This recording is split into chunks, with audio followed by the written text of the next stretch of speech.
السلام علیکم ورحمۃ اللہ۔ سورہ البقرہ پارٹ 4۔ اعوذ باللہ من الشیطان الرجیم، بسم اللہ الرحمن الرحیم۔ یقیناً آسمانوں اور زمین کی پیدائش میں اور رات اور دن کے عدلنے بدلنے میں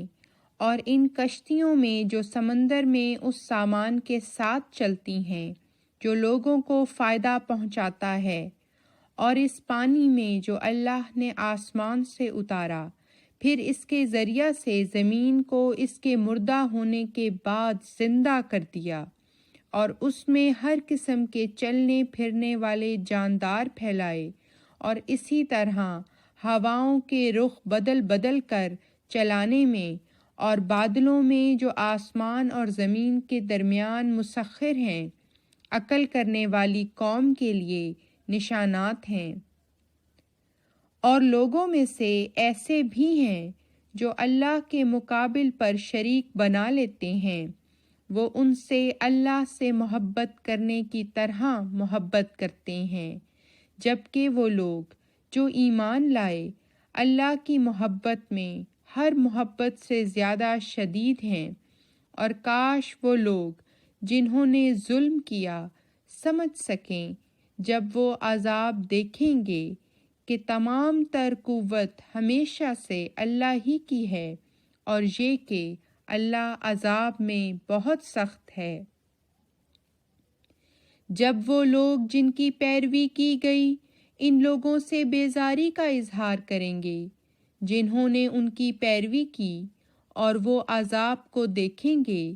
جبکہ ان سے نجات کے سب ذرائع کٹ چکے ہوں گے۔ اور وہ لوگ جنہوں نے پیروی کی کہیں گے، کاش ہمیں ایک اور موقع ملتا تو ہم ان سے اسی طرح بیزاری کا اظہار کرتے جس طرح انہوں نے ہم سے بیزاری کا اظہار کیا ہے۔ اسی طرح اللہ انہیں ان کے اعمال ان پر حسرتیں بنا کر دکھائے گا، اور وہ اس آگ سے نکل نہیں سکیں گے۔ اے لوگو، اس میں سے حلال اور طیب کھاؤ جو زمین میں ہے، اور شیطان کے قدموں کے پیچھے نہ چلو، یقیناً وہ تمہارا کھلا کھلا دشمن ہے۔ یقیناً وہ تمہیں محض برائی اور بے حیائی کی باتوں کا حکم دیتا ہے، اور یہ کہ تم اللہ کے خلاف ایسی باتیں کہو جن کا تمہیں کوئی علم نہیں۔ اور جب ان سے کہا جاتا ہے کہ اس کی پیروی کرو جو اللہ نے اتارا ہے، تو وہ کہتے ہیں بلکہ ہم تو اس کی پیروی کریں گے جس پر ہم نے اپنے آباء و اجداد کو پایا۔ کیا ایسی صورت میں بھی وہ ان کی پیروی کریں گے جبکہ ان کے باپ دادا کوئی عقل نہیں رکھتے تھے اور ہدایت یافتہ نہیں تھے؟ اور ان لوگوں کی مثال جنہوں نے کفر کیا اس شخص کی طرح ہے جو چیخ چیخ کر اسے پکارتا ہے جو سنتا نہیں، مگر محض ایک پکار اور بلانے کے طور پر ہے۔ ایسے لوگ بہرے ہیں، گونگے ہیں، اندھے ہیں، پس وہ کوئی عقل نہیں رکھتے۔ اے وہ لوگو جو ایمان لائے ہو، جو رزق ہم نے تمہیں دیا ہے اس میں سے پاکیزہ چیزیں کھاؤ، اور اللہ کا شکر ادا کرو اگر تم اسی کی عبادت کرتے ہو۔ اس نے تم پر صرف مردار اور خون اور خنزیر کا گوشت اور وہ حرام کیا ہے جس پر اللہ کے سوا کسی اور کا نام لیا گیا ہو، البتہ اس پر کوئی گناہ نہیں جو بھوک سے سخت مجبور کر دیا گیا ہو، نہ حرص رکھنے والا ہو اور نہ حد سے تجاوز کرنے والا۔ یقیناً اللہ بہت بخشنے والا اور بار بار رحم کرنے والا ہے۔ یقیناً وہ لوگ جو اسے چھپاتے ہیں جو کتاب میں سے اللہ نے نازل کیا ہے اور اس کے بدلے معمولی قیمت لے لیتے ہیں، یہی وہ لوگ ہیں جو آگ کے سوا اپنے پیٹوں میں کچھ نہیں جھونکتے، اور اللہ ان سے قیامت کے دن کلام نہیں کرے گا اور نہ ہی ان کو پاک کرے گا، اور ان کے لیے دردناک عذاب مقدر ہے۔ یہی وہ لوگ ہیں جنہوں نے ہدایت کے بدلے گمراہی خرید لی اور مغفرت کے بدلے عذاب، پس آگ پر یہ کیا ہی صبر کرنے والے ہوں گے۔ یہ اس لیے ہوگا کہ اللہ نے کتاب کو حق کے ساتھ اتارا ہے، اور یقیناً وہ لوگ جنہوں نے کتاب کے بارے میں اختلاف کیا ہے وہ بہت دور کی مخالفت میں مبتلا ہیں۔ نیکی یہ نہیں کہ تم اپنے چہروں کو مشرق یا مغرب کی طرف پھیرو، بلکہ نیکی اسی کی ہے جو اللہ پر ایمان لائے اور یوم آخرت پر اور فرشتوں پر اور کتاب پر اور نبیوں پر اور مال دے، اس کی محبت رکھتے ہوئے اقربا کو اور یتیموں کو اور مسکینوں کو اور مسافروں کو اور سوال کرنے والوں کو، نیز گردنوں کو آزاد کرانے کی خاطر، اور جو نماز قائم کرے اور زکوٰۃ دے، اور وہ جو اپنے عہد کو پورا کرتے ہیں جب وہ عہد باندھتے ہیں، اور تکلیفوں اور دکھوں کے دوران صبر کرنے والے ہیں، اور جنگ کے دوران بھی۔ یہی وہ لوگ ہیں جنہوں نے صدق اختیار کیا، اور یہی ہیں جو متقی ہیں۔ اے وہ لوگو جو ایمان لائے ہو،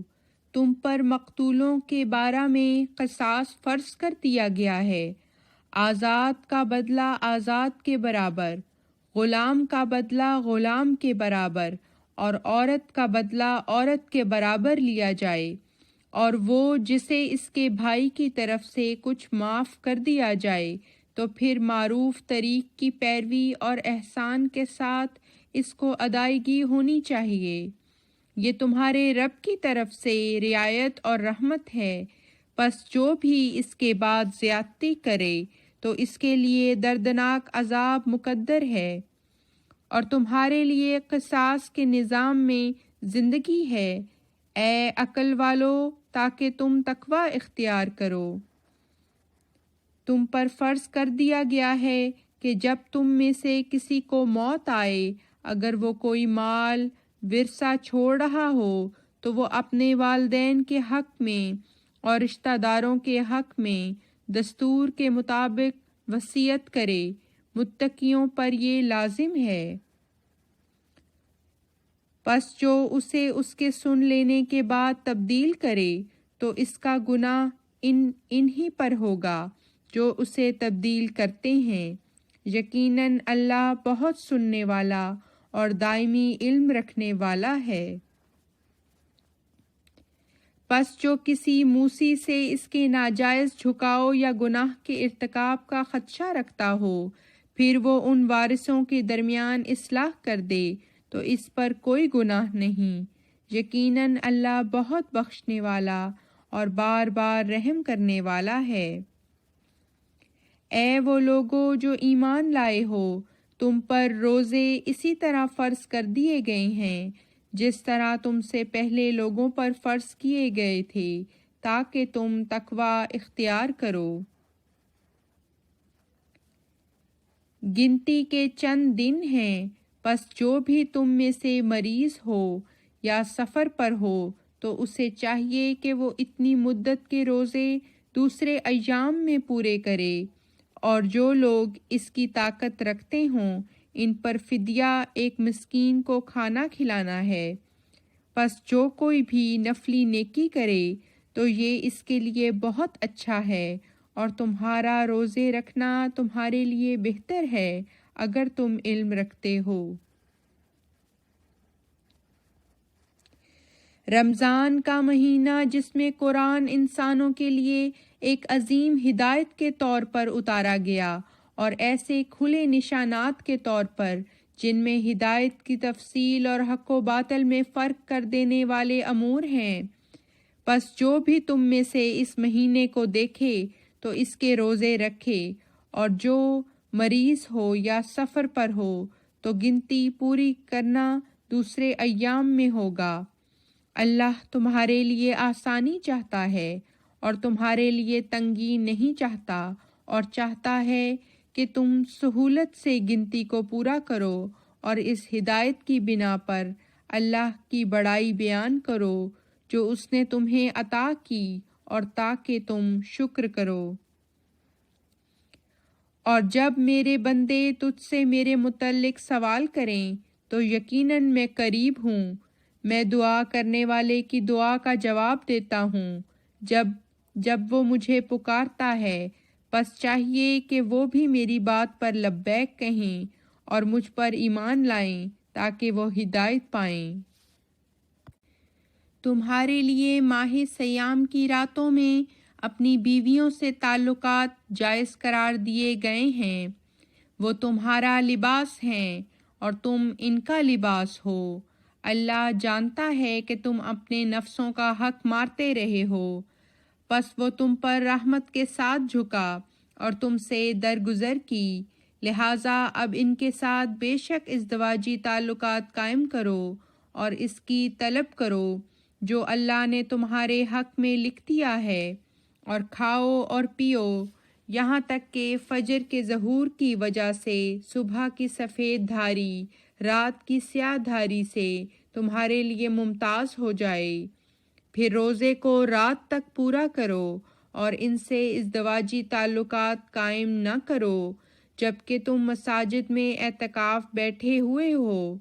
یہ اللہ کی حدود ہیں، پس ان کے قریب بھی نہ جاؤ۔ اسی طرح اللہ اپنی آیات لوگوں کے لیے کھول کھول کر بیان کرتا ہے تاکہ وہ تقوی اختیار کریں۔ اور اپنے ہی اموال اپنے درمیان جھوٹ فریب کے ذریعہ نہ کھایا کرو، اور نہ تم انہیں حکام کے سامنے اس غرض سے پیش کرو کہ تم گناہ کے ذریعہ لوگوں کے یعنی قومی اموال میں سے کچھ کھا سکو، حالانکہ تم اچھی طرح جانتے ہو۔ وہ تجھ سے پہلے 3 رات کے چاندوں کے متعلق پوچھتے ہیں، تو کہہ دے کہ یہ لوگوں کے لیے اوقات کی تعین کا ذریعہ ہیں اور حج کی تعین کا بھی، اور نیکی یہ نہیں کہ تم گھروں میں ان کے پچھواڑوں سے داخل ہوا کرو، بلکہ نیکی اسی کی ہے جو تقوی اختیار کرے، اور گھروں میں ان کے دروازوں سے داخل ہوا کرو، اور اللہ سے ڈرو تاکہ تم کامیاب ہو جاؤ، اور اللہ کی راہ میں ان سے قتال کرو جو تم سے قتال کرتے ہیں، اور زیادتی نہ کرو، یقیناً اللہ زیادتی کرنے والوں کو پسند نہیں کرتا۔ اور دوران قتال انہیں قتل کرو جہاں کہیں بھی تم انہیں پاؤ، اور انہیں وہاں سے نکال دو جہاں سے تمہیں انہوں نے نکالا تھا، اور فتنہ قتل سے زیادہ سنگین ہوتا ہے، اور ان سے مسجد حرام کے پاس قتال نہ کرو یہاں تک کہ وہ تم سے وہاں قتال کریں،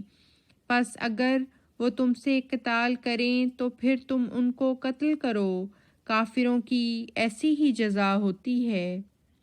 پس اگر وہ باز آ جائیں تو یقیناً اللہ بہت مغفرت کرنے والا اور بار بار رحم کرنے والا ہے۔ اور ان سے قتال کرتے رہو یہاں تک کہ فتنہ باقی نہ رہے اور دین اختیار کرنا اللہ کی خاطر ہو جائے، پس اگر وہ باز آ جائیں تو زیادتی کرنے والے ظالموں کے سوا کسی پر زیادتی نہیں کرنی۔ عزت والا مہینہ عزت والے مہینے کا بدل ہے، اور تمام حرمت والی چیزوں کی حد تک کا بدلہ لیا جائے گا، بس جو تم پر زیادتی کرے تو تم بھی اس پر ویسی ہی زیادتی کرو جیسی اس نے تم پر کی ہو، اور اللہ سے ڈرو اور جان لو کہ اللہ یقیناً متقیوں کے ساتھ ہے۔ اور اللہ کی راہ میں خرچ کرو اور اپنے ہاتھوں ہلاکت میں نہ ڈالو، اور احسان کرو، یقیناً اللہ احسان کرنے والوں سے محبت کرتا ہے۔ اور اللہ کے لیے حج اور عمرہ کو پورا کرو، پس اگر تم روک دیے جاؤ تو جو بھی قربانی میسر آئے کر دو، اور اپنے سروں کو نہ منڈواؤ یہاں تک کہ قربانی اپنی ذبح ہونے کی مقررہ جگہ پر پہنچ جائے۔ پس اگر تم میں سے کوئی بیمار ہو یا اس کے سر میں کوئی تکلیف ہو تو کچھ روزوں کی صورت میں یا صدقہ دے کر یا قربانی پیش کر کے فدیہ دینا ہوگا۔ پس جب تم امن میں آ جاؤ تو جو بھی عمرہ کو حج سے ملا کر فائدہ اٹھانے کا ارادہ کرے تو چاہیے کہ جو بھی اسے قربانی میں سے میسر آئے کر دے، اور جو توفیق نہ پائے تو اسے حج کے دوران 3 دن کے روزے رکھنے ہوں گے، اور 7 جب تم واپس چلے جاؤ۔ یہ 10 مکمل ہوئے۔ یہ اس کے لیے ہیں جس کے اہل خانہ مسجد حرام کے پاس رہائش پذیر نہ ہوں، اور اللہ کا تقوی اختیار کرو اور جان لو کہ اللہ سزا دینے میں بہت سخت ہے۔